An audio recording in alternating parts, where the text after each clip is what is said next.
So as you're aware, I think as a lot of people are aware, the M&A market is really hot right now in staffing, and for a couple of reasons. On the sell side, I think that, companies have somewhat padded their numbers with stimulus assistance, and that's, starting to run dry.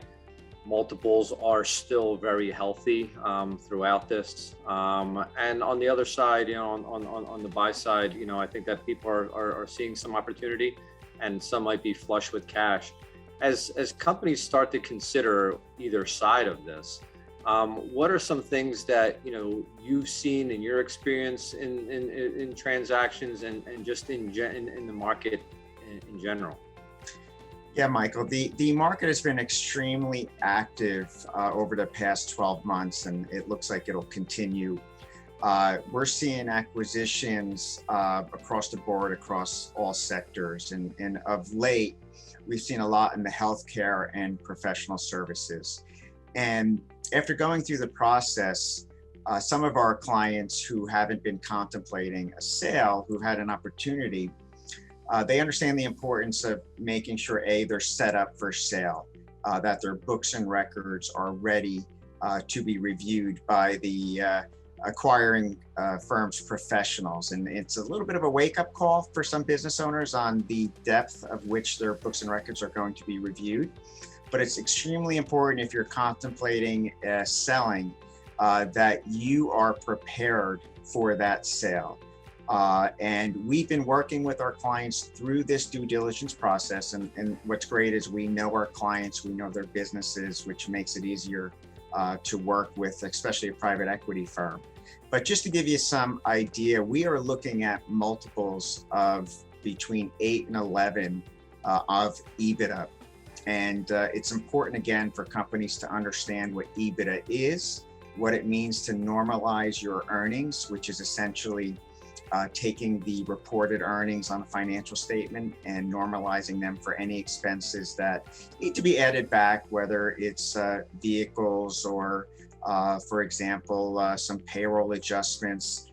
And it's just important to have those books and records ready for a sale.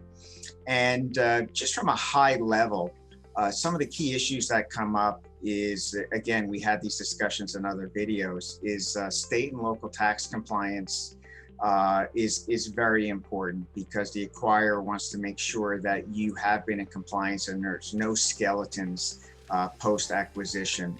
So they're going to look at what states are you operating in, were you in compliance with sales and use tax, are you registered in those states, and importance that you understand you have to, prove to the acquirer that you are properly registered, that you've been in compliance. And with our clients we've been working with for years, we have the necessary support if you're operating in Connecticut, for example, that you are properly registered, and if there was sales tax, that you are in compliance. And again, from a high level, deals that we've seen, the way they're structured has been anywhere from, say, 60 to 80% of cash up front. There's usually an earnout component and an equity rollover.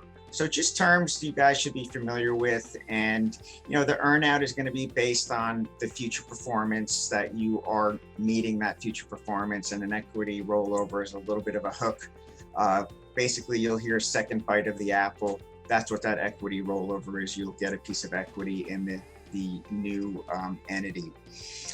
Some clients have short-term employment agreements. Some are just interested in selling and getting out, while others are looking for a long-term employment with the new company. So things to think about: are you looking to sell? Are you looking to stay on post-sale? You want a short-term agreement? And I'm going to end with a discussion we had earlier, is you have to make sure you have the correct professionals in a sale. From the investment banker who's representing you to the attorney and the accounting firm, because it gets very technical. There is tax planning, and if it's not done right, a lot of cash is left on the table at the end of the day. So very active market. Talk to your professionals if you're interested, and make sure you're getting ready for a potential sale. All great points, Michael. And I think that, one thing to emphasize in an industry as specialized as staffing, understand that these PE firms, they're looking at dozens of deals of other industries, companies within the industry. And so on your side, on the sales side, for example, you need people that understand this industry well to make sure that the books are in line with what their expectations are going to be. So not to postpone, not to drag out the process. Absolutely crucial. Yeah, that is correct.